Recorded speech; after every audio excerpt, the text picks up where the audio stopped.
ಸ್ವಾಮಿ ತೆಂಡೂಲ್ಕರ್ಗೆ ಏನು ಬರ್ತದೆ? ಕ್ರಿಕೆಟ್ ಒಂದೇ ತಾನೆ. ಸಚಿನ್ ತೆಂಡೂಲ್ಕರ್ ಕ್ರಿಕೆಟ್ ಒಂದರಿಂದಾನೇ ಜಗತ್ ಪ್ರಸಿದ್ಧ ಆದ, ಭಾರತ ರತ್ನ ಆದ. ಕ್ರಿಕೆಟ್ ಒಂದೇ, ಮತ್ತೊಂದು ಏನು ಬರ್ತದೆ ಗೊತ್ತಿಲ್ಲ. ಲತಾ ಮಂಗೇಶ್ಕರ್ಗೆ ಬರೋದು ಹಾಡು ಒಂದೇ ಅಲ್ವಾ? ಬಿಸ್ಮಿಲ್ಲಾ ಖಾನ್ ಅವರು ಶೆಹನಾಯಿ ಒಂದೇ. ಅಂದರೆ ಯಾವುದೋ ಒಂದು ಗುಣವನ್ನು, ಒಂದು ವಿಷಯವನ್ನು ಗಟ್ಟಿಯಾಗಿ ಹಿಡ್ಕೊಂಡು ತಲಸ್ಪರ್ಶಿಯಾಗಿ ಓದಿ ಎತ್ತರಕ್ಕೆ ಹೋದರೆ ಜಗದ್ವಿಖ್ಯಾತರಾಗ್ತಾರೆ. ಎಲ್ಲೂ ಅರ್ಧ ಮಾಡ್ಕೊಂಡು ಹೋದರೆ they also ran but they don't reach the target. ಹಂಗಾಗಬಾರ್ದು ನಮ್ಮ ಮಕ್ಕಳು. ಆಂಜನೇಯ, ಪುಟ್ಟ ಹುಡುಗ ಆಂಜನೇಯ ಇದ್ದಾಗ ವಿಪರೀತ ಗಲಾಟೆ ಮಾಡ್ತಿದ್ದ. ರಾಮಾಯಣ ಕಥೆ ನಿಮ್ಗೆ ಗೊತ್ತು. ವಿಪರೀತ ಗಲಾಟೆ ಮಾಡ್ತಿದ್ದ. ಇವರು ನಮ್ಮ ಋಷಿಗಳಿಗೆ ಯಜ್ಞ ಮಾಡೋಕ್ಕೆ ಕೊಡ್ತಿರ್ಲಿಲ್ಲ, ಭಾಳ ತೊಂದರೆ ಆಗ್ತಿತ್ತು.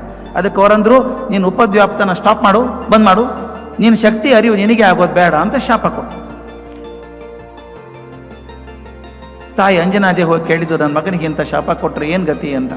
ಏನು ಚಿಂತೆ ಮಾಡಬೇಡಮ್ಮ, ಈಗ ಶಕ್ತಿ ಬೇಕಾಗಿಲ್ಲ ಅವನಿಗೆ, ಮುಂದೆ ಅವನ ಶಕ್ತಿ ಇದೆ ಅಂತ ಯಾರಾದರೂ ನೆನಪು ಮಾಡಿದರೆ ಸಾಕು, ಅವನ ಶಕ್ತಿ ಅರಿವಾಗ್ತದೆ ಅವನಿಗೆ ಅಂತ.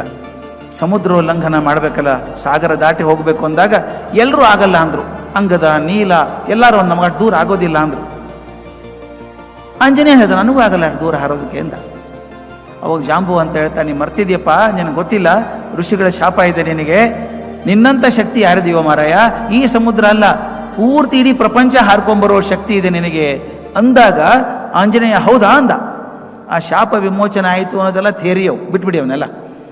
ಮುಖ್ಯವಾಗಿ ಯಾರಾದರೂ ಒಬ್ಬರು ಮೋಟಿವೇಟರ್ ಬೇಕಾಗ್ತಾರೆ ಜೀವನದಲ್ಲಿ. ಅಸಾಧ್ಯ ಶಕ್ತಿ ಆಗಿಬಿಡುತ್ತೆ, ಗೊತ್ತೇ ಇರಲ್ಲ ನಮಗೆ ಹಿಂಗೆ ಮಾಡ್ಬೋದು ಅಂತ. ಎಷ್ಟೋ ಜನ ಕೇಳಿದ್ದೀನಿ ನಾನು. ಡಾಕ್ಟರ್ ಕಲಾಂ ಅವ್ರನ್ನ ಕೇಳಿದಾಗ ಹೇಳ್ತಿದ್ರು, ಸರ್ ನಿಮಗೆ ಹೆಂಗೆ ಬಂತಿದ್ದು DRDO ಹೋಗಬೇಕು ಅಂತ. ಅವ್ರ ಜೊತೆಗೆ 15 ವರ್ಷ ಇದ್ದವನು ನಾನು. ಅವ್ರು ರಾಷ್ಟ್ರಪತಿ ಆಗೋದಕ್ಕಿಂತ ಮೊದಲಿಂದ ಪರಿಚಯ. ಅದೇನು ಸಂತೋಷದ್ದಲ್ಲ, ನಾನು ಭಾಗ್ಯ. ಅದು ಒಂದು ಉದಾಹರಣೆ ಕೊಡ್ತೀನಿ. ಕುದುರೆ ಬಂಡಿಯಲ್ಲಿ ಹೋಗ್ತಾ ಇದ್ದೀರಿ ಅಂತ ಇಟ್ಕೊಳ್ಳಿ. ಕುದುರೆ ಬಂಡಿಯಲ್ಲಿ ಹೋಗ್ತೀರಿ. ಕುದುರೆ ಬಂಡಿಯೊಳಗೆ 2 ಭಾಗ ಇದೆ, ಒಂದು ಬಂಡಿ, ಒಂದು ಕುದುರೆ. ಬೇಗ ಹೋಗ್ಬೇಕಂದ್ರೆ ಯಾರಿಗೆ ಹೊಡಿತೀರಿ ನೀವು? ಬಂಡಿಗೆ ಹೊಡಿತೀರೋ ಕುದುರೆಗೆ ಹೊಡಿತೀರೋ? ಕುದುರೆಗೆ ಹೊಡಿಬೇಕಲ್ವ ಬೇಗ ಹೋಗ್ಬೇಕಂದ್ರೆ. ಅದೇ ರೀತಿ ಮಗು ಕೂತ್ಕೊಂಡಿದೆ, ಓದಲ್ಲ ಅಂತ ಮೊಂಡುತನ ಮಾಡುತ್ತೆ.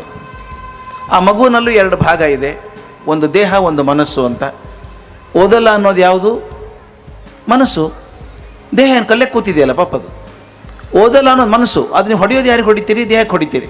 ಬಂಡಿಗೆ ಹೊಡೆದಂಗೆ ಹೊಡೆದ್ರೆ ಪ್ರಯೋಜನ ಇಲ್ಲ. ನಾವು ಮನಸ್ಸಿಗೆ ಹೊಡೆಯೋಕ್ಕೆ ಗೊತ್ತಿಲ್ಲ ನಮಗೆ, ಅದಕ್ಕೆ ದೇಹಕ್ಕೆ ಹೊಡಿತೀವಿ.